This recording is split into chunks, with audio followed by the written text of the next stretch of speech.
പൊതുവിപണിയിൽ കത്തിക്കയറുകയാണ് അരിവില. മലയാളിക്ക് പ്രിയപ്പെട്ട ജയ അരിക്ക് കിലോയ്ക്ക് 50 രൂപയും സുരേഖയ്ക്ക് 51 രൂപയും എത്തി. ഓണക്കാലത്ത് അടുക്കള ബജറ്റിനെ ആകെ താളം തെറ്റിക്കുന്നതാണ് വിലക്കയറ്റം. എന്നാൽ അതിന് കടിഞ്ഞാണിടാൻ സർക്കാർ ഇടപെടുകയാണ്. അരിവില കൂടുകയാണെങ്കിൽ 25,000 മെട്രിക് അരി കൂടി വിപണിയിലെത്തിക്കുമെന്ന് മന്ത്രി നേരിട്ട് ഉറപ്പു നൽകുന്നു. ഇതുമായി ബന്ധപ്പെട്ട് ഫുഡ് കോർപ്പറേഷൻ ഓഫ് ഇന്ത്യയ്ക്ക് മന്ത്രി അനൂപ് ജേക്കബ് കത്തയച്ചിട്ടുണ്ട്.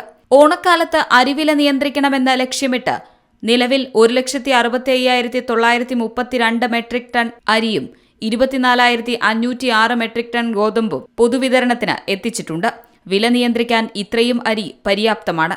വിപണിയിൽ അരിവില കൂടുകയാണെങ്കിൽ കൂടുതൽ അരി വിപണിയിലെത്തിക്കാനുള്ള ഒരുക്കത്തിലാണ് ഭക്ഷ്യവകുപ്പ്. OMSS അരിക്ക് മികച്ച പ്രതികരണം ലഭിക്കുന്നുവെന്നാണ് റിപ്പോർട്ട്. വടക്കൻ ജില്ലകളിൽ പ്രത്യേകിച്ച് OMSS അരിയുടെ ഡിമാൻഡ് കുതിച്ചു കയറുമെന്നാണ് പ്രതീക്ഷിക്കുന്നത്.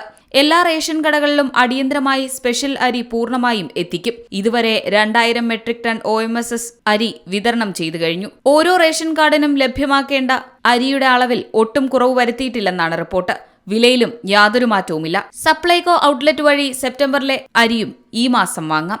അതോടെ എല്ലാ കാർഡിനും സപ്ലൈകോ വഴി 36 കിലോ അരി ലഭിക്കും. ഇതിൽ 20 കിലോ അരി OMSS പ്രകാരം ലഭിക്കുന്നതാണ്.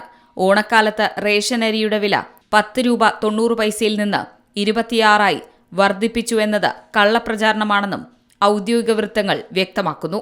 കേന്ദ്ര സർക്കാരിന്റെ ടൈഡ് ഓവർ വിഹിതം അരിയുടെ ലഭ്യതയിൽ 2026 ജനുവരി മുതൽ 6,459 മെട്രിക് ടണ്ണിലധികം കുറവുണ്ടായി. 33,294 മെട്രിക് ടൺ അരി ലഭിച്ചിരുന്ന സ്ഥാനത്ത് ഇപ്പോൾ 26,835 മെട്രിക് ടൺ അരിയും 6,459 മെട്രിക് ടൺ ഗോതമ്പുമാണ് കിട്ടുന്നത്.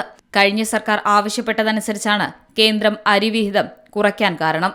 ഈ പരിമിതമായ സ്റ്റോക്കിനിടയിലും ഓണക്കാലത്ത് സാധാരണക്കാർക്ക് ആശ്വാസമുറപ്പാക്കാനാണ് സംസ്ഥാന സർക്കാർ അധികമായി OMSS അരി വിപണിയിലെത്തിക്കുന്നത്. News desk Zee Malayalam news.